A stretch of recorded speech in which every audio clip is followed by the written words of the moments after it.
नमस्कार, स्वागत है आप सभी का यूपी एएनएम 2022 डॉक्यूमेंट वेरिफिकेशन में डॉक्यूमेंट से संबंधित महत्वपूर्ण चर्चा हम लोग कर रहे हैं। इसके पहले वाले वीडियोज़ में हमने आपके लगभग जो है मोर देन 100 कमेंट्स वहाँ पे लिए हैं आपके हैं। लगभग जो है 60-65 कमेंट छूट गए थे और एक बहुत ही महत्वपूर्ण यहाँ पर ये जानकारी आप सभी के लिए मैं शेयर करने वाला हूँ, जो जाति और निवास वाला और ईडब्ल्यूएस वाला मैटर है। जिससे भी निवास नहीं लिया गया है, आपको 0% भी परेशान नहीं होना है। 1% नहीं, 0% भी नहीं, उसमें आपको कोई दिक्कत नहीं होगी। निवास नहीं लिया गया है, आप उसके पीछे का रीज़न समझिए। अब ये जानकारी मिली है, जैसे आपने जाति प्रमाण पत्र दिया होगा, आप ओबीसी है, एससी है, एसटी है या फ्रीडम फाइटर है, एक्स सर्विसमैन है, ठीक है। तो आपकी जो भी कैटेगरी वाला सर्टिफिकेट बना होगा उस पर हमेशा एड्रेस पड़ा होता है, पता पड़ा होता है। अब ध्यान दीजिएगा, वैलिड होना चाहिए जाति प्रमाण पत्र, क्योंकि जाति प्रमाण पत्र को ही लेकर के सबसे ज़्यादा परेशानी हो रही है। पुराना भी ठीक है, ऑफलाइन ऑनलाइन भी ठीक है, लेकिन पिता पक्ष वाला होना चाहिए, या फिर पिता पक्ष की रिपोर्ट पर, पिता पक्ष के आख्या पर, तहसील वाले आख्या पर भी बना हो पति पक्ष का, यानी पति पक्ष के एड्रेस पर। ध्यान दीजिएगा, पति पक्ष के पते से कोई समस्या नहीं है अगर आपके पति पक्ष का एड्रेस पड़ा है आपके जाति प्रमाण पत्र पे, लेकिन पिता पक्ष से निर्गत होना चाहिए। पिता पक्ष से निर्गत होगा तो वही आपका जाति प्रमाण पत्र पूरी तरह से मान्य भी है, और वहीं से आपका जो एड्रेस है, चाहे वो पति वाला एड्रेस हो चाहे पिता वाला एड्रेस हो, उससे कोई दिक्कत नहीं है। और आप जो प्रपत्र इस समय भर रहे हैं उसमें आप डिटेल्स अपनी आज की डेट से दीजिएगा। मान लीजिए आप उस समय शादीशुदा नहीं थे, या थे लेकिन आपने पिता वाला डिटेल्स फिल किया, इस समय आप विवाहित अपना पति वाला डिटेल्स फिल करते हैं, तो आपके अपने पति वाला एड्रेस फिल करना चाहिए। बाकी आपको अगर 1% भी डाउट लगेगा तो आप डीबी स्थल पर सिर्फ उतना छोड़ दीजिएगा, बाकी सब भर दीजिएगा जो आपको समझ में आ रहा है। कहीं पर आपको थोड़ा भी डाउट लगे आप डीबी स्थल पर जा कर के भर लीजिएगा। इसी प्रकार से जिनका ईडब्ल्यूएस है, चाहे पिता का हो चाहे पति का हो, यहाँ पर तो कोई कन्फ्यूजन है ही नहीं। लेकिन ईडब्ल्यूएस हो चाहे जाति प्रमाण पत्र हो, ये दोनों डॉक्यूमेंट्स आपके 5/1/2022 के पहले का होना चाहिए, तभी आपसे वो एक्सेप्ट करेंगे, मान्य करेंगे। मान लीजिए आपके पास पहले का है ईडब्ल्यूएस या कोई जाति प्रमाण पत्र, लेकिन आप टिक करना भूल गए, एस करना भूल गए, तो आप सोच रहे हैं कि हम एफिडेविट लगा कर कि इसको आप जमा कर दें, तो ऐसा आप कर सकते हैं। अगर वहाँ पे आयोग विचार करता है तो आपको फ़ायदा मिलेगा। लेकिन आपके पास 5/1/2022 के पहले का है नहीं, आपने बाद में बनवाया, अब आप एफिडेविट लगाइए चाहे जो करिए, वो आपका मान्य नहीं करेंगे। तो निवास वाला कन्फ्यूजन दूर हो गया आप सभी के मन से कि निवास क्यों नहीं लिया जा रहा। निवास इसीलिए नहीं लिया जा रहा क्योंकि ऑलरेडी जो है पता उस पर पड़ा है आपके जाति प्रमाण पत्र पे या फिर ईडब्ल्यूएस पे। जो सामान्य वर्ग के अभ्यर्थी है उनसे निवास और आईडी दोनों लिया गया है। हो सकता है किसी से आईडी न लिया गया हो, लेकिन जो सामान्य वर्ग के अभ्यर्थी जनरल कैंडिडेट्स हैं उनसे निवास लिया गया है। बिल्कुल ये पक्की खबर है, कोई भी इसमें आपको कन्फ्यूजन मन में नहीं रखना, कोई भी आपको भ्रम मन में नहीं रखना है। दूसरी बात यहाँ पर देखिए, वेरिफिकेशन स्लिप, बायोमेट्रिक स्लिप, स्वघोषणा पत्र, प्रपत्र में पिता या फिर पति का एड्रेस, ये सब चीज़ें हम पिछले वाले वीडियो में बात कर चुके हैं। आप वो वीडियो जा करके ज़रूर देख लीजिएगा। थोड़ा सा वीडियो हमारा लंबा होता है साथियों, लेकिन हमारी जो पूरी कोशिश होती है कि एक भी डाउट आपके मन में बचना नहीं चाहिए, तो आप वीडियो को पूरा प्लीज़ देखा करिए। पिता या पति वाला मैं फिर से कह रहा हूँ, अगर आपको थोड़ा भी डाउट लगे आप उसे छोड़ दीजिएगा, आप वहाँ पूछ के भर लीजिएगा। अगर आपने फॉर्म में चाहे जो किया हो, मैरिड हो अनमैरिड हो, लेकिन आप आज मैरिड हैं तो आपको मैरिड ही रखना है। उसमें 2 जगह एड्रेस भरना है ना। अगर मान लीजिए आपका सपोज दैट आपने जो है पिता पक्ष वाला जाति प्रमाण पत्र लगाया है, उस पर एड्रेस पिता पक्ष वाला पड़ा है, तो आपको पिता वाला एड्रेस भरने में क्या दिक्कत है। अस्थाई पता है और पत्र व्यवहार का पता है, एक में आप अपने पति वाला एड्रेस डाल दीजिए, दूसरे में आप पिता वाला एड्रेस डाल दीजिए। कोई आवश्यकता नहीं कि दोनों एड्रेस मैच करना चाहिए। आप शादीशुदा हैं, विवाहित हो, तो आपके डॉक्यूमेंट्स कुछ पिता वाले हो सकते हैं, जैसे 10वीं 12वीं, कुछ और एएनएम का भी कुछ डॉक्यूमेंट्स आपके पति वाले हो सकते हैं, कुछ डॉक्यूमेंट्स आपके पिता वाले हो सकते हैं। तो उसमें क्या दिक्कत है बताइए हमें। ये सब तो बिल्कुल कॉमन चीज़ है, इसमें कोई आपको परेशान होने वाली बात नहीं है। और एफिडेविट सिर्फ उनको देना है जिनकी गलतियाँ हैं। जैसे हमारा अदर स्टेट में हमारा कास्ट है, हमारे पिता अदर स्टेट के हैं, तो हम एफिडेविट लगा करके अपने आप को मान्य नहीं कर पाएंगे। या फिर हम कोई डॉक्यूमेंट्स 5/1/2022 के बाद का लगाते हैं तो वहाँ पर हम एफिडेविट लगा करके अपने आप को वैलिड नहीं कर पाएंगे। चलिए कमेंट्स देख लीजिए जल्दी से। यहाँ पर मैं जनरल कैटेगरीज हूँ, मेरा निवास सर्टिफिकेट 2010 का था, लेकिन न्यू निवास नहीं लिया है और ना ही एफिडेविट लिया है, और पुराने निवास को लिया है, उसमें सर मेरा पूरा नाम नहीं है और पापा का भी फुल।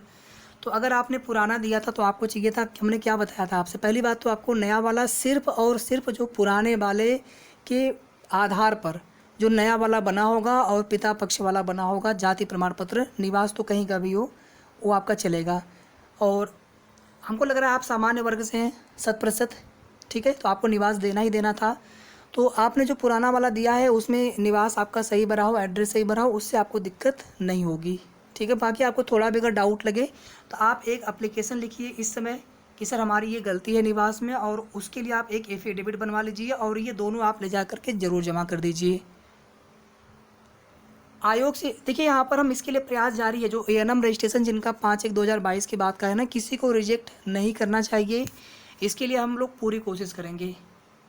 मेरा कास्ट 5/1/2022 की बात का है और एक 2015 का है, लेंगे कि नहीं? तो आपका 2015 वाला लेंगे, 5/1/2022 की बात का नहीं लेंगे। पहले दिन कुछ लोगों ने कहा कि ले लिए हैं, तो केवल वही ले रहे थे जो पिता पक्ष वाला निर्गत हो, यानी पुराना हो, उसके बिहार पर बनाओ। जैसे कोई पुराना हमारे पास पहले का रहा हो, फोटोकॉपी रही हो, ठीक है, उसमें कुछ सिचुएशन होती है, कैसे क्या होता है, कैसे बनवाना होता है, हमने आपको बताया भी है, और जिन लोगों ने बनवाया है वो हमने आपको दिखाया भी था उस टाइम पे। तो आपको कन्फ्यूजन मन में नहीं रखना है, कोई भी नया वाला डॉक्यूमेंट्स मान्य नहीं करेंगे, सिवाय कुछ डॉक्यूमेंट जैसे एफिडेविट आप अभी बना कर देंगे। एएनएम का रजिस्ट्रेशन भी मान्य करना चाहिए, कुछ जो चीज़ें होती है बात की मान्य होती है, लेकिन जो अनिवार्य अर्हता होती है वो फॉर्म भरने के लास्ट डेट से पहले का ही माना जाता है। जीएनएम जिनका भी हमने पिछले वीडियो में भी बोला कि आप लोग डीबी के लिए जाइए, हम कोई मना नहीं करना चाहिए ना, हम आपको मना कर रहे हैं, क्योंकि आपको भी पता है कि उसमें एएनएम ही वो लोग मांग रहे हैं, लेकिन जीएनएम वालों को नहीं करा रहे हैं डीबी। कुछ लोग कह रहे हैं जीएनएम का डीबी हुआ है, लेकिन उसमें जो है बोले हैं कि वो आयोग के ऊपर है क्या करते हैं, तो ऐसा भी हो सकता है। बाकी सबके अलग अलग उसमें कमेंट हैं, जिन लोगों ने जीएनएम है और उन लोगों ने कराया है अपना वेरिफिकेशन। एक जो आयु सीमा छूट वाला है वो भी हमने बता दिया है अच्छे से पिछली वीडियो में, आप जा करके वो वीडियो ज़रूर देख लीजिएगा। स्व घोषणा पत्र अगर आपने नहीं दिया है उससे दिक्कत तो नहीं होना चाहिए, बट जो चीज़ें डॉक्यूमेंट्स आपको अनिवार्य रूप से देना है उसमें से कोई भी डॉक्यूमेंट छूटना नहीं चाहिए देने से। रिजल्ट आपका बाद में आया है, आपका नहीं मान्य करेंगे। एफिडेविट बनवा लिया, एफिडेविट आप तभी लगाएंगे जब कोई गलती होगी। 2011 का जाति लगाए थे फॉर्म भरते टाइम, अभी कोई प्रॉब्लम तो नहीं होगी। देखिए आपके पास 5/1/2022 के पहले का हो, बहुत पुराना होता है तो कई बार क्या करते हैं वो लोग, भले ही उसकी वैलिडिटी वो जाति चेंज नहीं होती है, ठीक है। या तो हम इंटरकास्ट मैरिज करें, विवाहित हो वो अलग बात है, ऐसे जाति निवास कहाँ चेंज होता है। अगर अविवाहित हो कोई बात ही नहीं, अगर विवाहित हो गए तो निवास बाद में चेंज होता है, बट निवास से बहुत फर्क नहीं पड़ता है। जाति अगर प्रमाण पत्र अगर आपका बना है तो एड्रेस आपका वही पड़ा रहेगा, ठीक है, पिता पक्ष वाला या पति वाला, उससे कोई फ़र्क नहीं पड़ता है। आप लोग समझ पा रहे हैं इस चीज़ को? जो एड्रेस है आपने पति वाला भरा हो एड्रेस, चाहे पिता वाला भरा हो, उससे दिक्कत नहीं है, लेकिन बस वो पिता पक्ष की तरफ से निर्गत होना चाहिए जाति प्रमाण पत्र, मतलब ये वेरीफाई होना चाहिए आपके कास्ट सर्टिफिकेट से कि आपके पिता की जो जाति है वही जाति आपकी है, आपके पिता की जाति वहाँ पर क्लियर हो। रजिस्ट्रेशन 10 मई को बन के आया, जबकि हमने नवंबर 2021 में अप्लाई किया था। पुराना प्रोविजनल भी है हमारे पास। क्या हमारे रजिस्ट्रेशन पर QR कोड नहीं होगा? हर बार नया ड्रामा हो रहा, क्या करें। एएनएम भी 2016 का है, उस पर भी QR कोड नहीं होगा। QR कोड अगर नहीं है तो उससे आपको कोई दिक्कत नहीं होगी, वो आपके एएनएम रजिस्ट्रेशन नंबर से वेरीफाई कर ले रहे हैं, ये तो बिल्कुल क्लियर हो चुका है। लेकिन यहाँ पर जो आपने कहा कि हमारा रजिस्ट्रेशन मतलब यूपी स्टेट काउंसिल वाला, इसका मतलब है नवंबर 2021 में आपने अप्लाई किया था, पुराना प्रोविजनल भी है हमारे पास। अब यहाँ पर ऐसा लग रहा है कि आपका एएनएम का डिप्लोमा वो सर्टिफिकेट है कि या फिर आपने एएनएम रजिस्ट्रेशन वाला जो फैकल्टी वाला वो आप बता रहे हैं, समझ में थोड़ा सा नहीं आ पा रहा है। किसी का एएनएम का रजिस्ट्रेशन बाद में आया, उनका डीबी हुआ है या नहीं, डीबी वो लोग करा रहे हैं, लेकिन उसमें बोल रहे हैं कि आयोग उस पर बाद में क्या डिसीजन लेता है उन्होंने बताया नहीं है। अब यहाँ पर इनका कहना है कि कोई भी डॉक्यूमेंट्स 5/1/2022 की बात का नहीं ले रहे हैं। यहाँ पर करना है कि इस तरह के कैंडिडेट्स UPSSC को मेल एवं एप्लीकेशन लिखकर जरूर दें। ये तो देखिए मैं आपको बार बार कह रहा हूँ, जितने भी लोग हैं जिनका एएनएम रजिस्ट्रेशन 5/1/2022 के बाद का बना है, हम सभी को मिल करके आयोग को मेल भी करना है, और एप्लीकेशन सभी लोग अपना एप्लीकेशन बना करके हमें आयोग में ले जा करके देना भी है कि हमारा भी एक्सेप्ट किया जाए पूरी तरह से। ये काम जितना जल्दी हो जाए उतना अच्छा है। वेब कॉपी से कोई दिक्कत नहीं है। एफिडेविट आपका इसलिए नहीं लिया गया होगा क्योंकि एफिडेविट आपने जिस पर्पज़ से दिया होगा, हो सकता है कि उसमें एफिडेविट से काम ना बने, या फिर वहाँ पर एफिडेविट की आवश्यकता ना हो।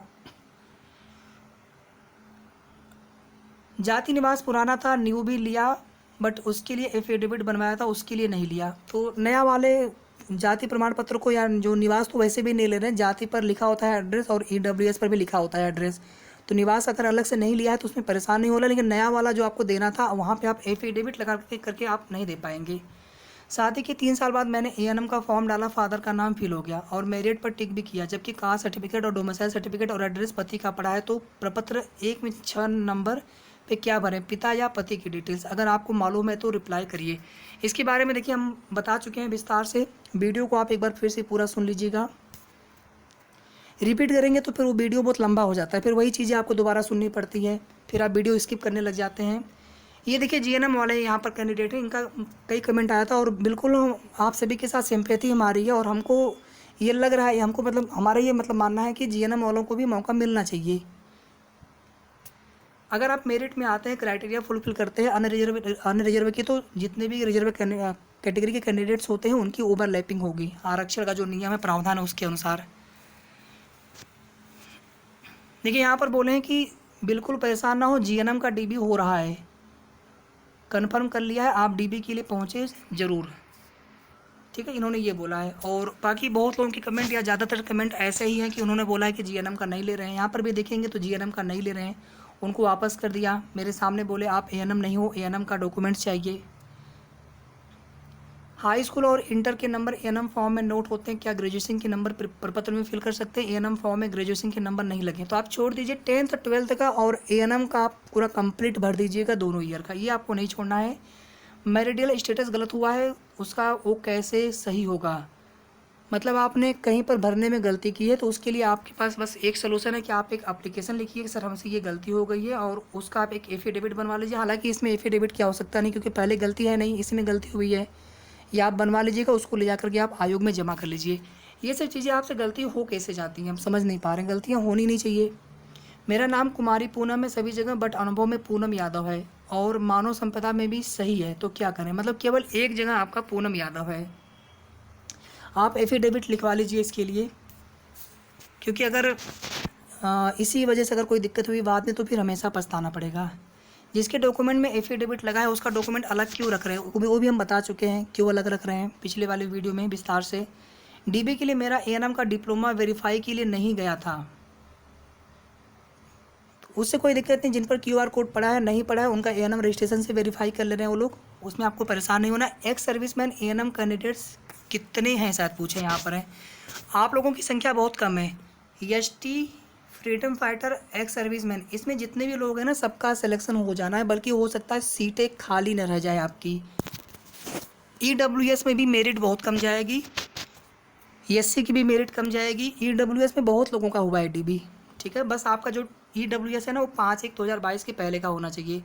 और ध्यान दीजिएगा क्या बता रहे थे यहाँ पर, माफ़ी चाहूँगा, हाँ, फ्रीडम फाइटर, एक्स सर्विसमैन और एसटी की जो सीटें हैं लगभग खाली जा सकती हैं, या फिर सीटें आपकी सबका हो जाना है इसमें। ईडब्ल्यूएस का और एससी का भी जो कट ऑफ है बहुत कम जाएगा। जनरल ओबीसी का जो है 45-50 के बीच में रहने के चांस है, और ओबीसी का कट ऑफ ज़्यादा मतलब कम डिफरेंस नहीं रहेगा बहुत जनरल से, क्योंकि ओबीसी के कैंडिडेट्स मतलब उनकी सीटें कम है और संख्या बहुत है ओबीसी की, इसलिए जिनको लग रहा है कि ओबीसी का 42 में हो जाएगा, जनरल का 48 में होगा, तो आप देखिएगा इतना डिफरेंस आपको देखने को नहीं मिलेगा। हो सकता है कि दोनों कट ऑफ सेम जाए, जनरल और ओबीसी की, क्योंकि ओबीसी के कैंडिडेट्स ज़्यादा हैं, ओवरलैप करेंगे वो जनरल की सीटों पर जहाँ तक वो मेरिट में आएंगे, तो लगभग जो है कट ऑफ सेम जा सकती है, ठीक है। तो ये हो गया आपके लिए वीडियो को आप सभी प्लीज़ लाइक, शेयर और पूरा वीडियो आप देखा करिए, कोई भी वीडियो आप मिस ना करिए। धन्यवाद आप सभी का। जिनका डीबी है आप लोग डॉक्यूमेंट्स को लेकर के पूरी तरह से आप जो है तैयारी अपनी रेडी रखिए। कोई भी जो अपने प्रपत्र भरा है, कोई भी आपको पॉइंट्स ना समझ में आए उसको छोड़ दीजिएगा, बाद में भर लीजिएगा। एक्स्ट्रा डॉक्यूमेंट्स आप जरूर रखिएगा जो प्रपत्र है, कि अगर कोई गलती भी दूसरा भरने के लिए बोले, क्योंकि आप व्हाइटनर यूज़ नहीं कर सकते, दूसरा भरना अगर होगा उसमें तो आप दूसरा वाला तुरंत भर सकते हैं। कुछ लोग करें ना फालतू के डॉक्यूमेंट्स लेके मत जाइए, लेकिन अगर प्रपत्र कोई गलत हुआ तो आप फिर जाएंगे प्रिंट आउट निकलवाने, होना चाहिए कॉपी, मतलब आप दीजिए मत, वहाँ पर आपके पास हो वो ठीक है। बस जो प्रपत्र आपके लिए आवश्यक हैं उनकी ही कॉपी हो, ऐसा नहीं कि हम कोई और एक्स्ट्रा लेके चले गए अपना स्नातक का, परास्नातक का, वो सब देखिए आवश्यक है नहीं। अगर आपको अधिमानी अर्हता चाहिए तब आप एनसीसी का, प्रादेशिक सेना वाला, स्पोर्ट्स वाला आप दीजिए, अदरवाइज उसकी भी आपको आवश्यकता नहीं है।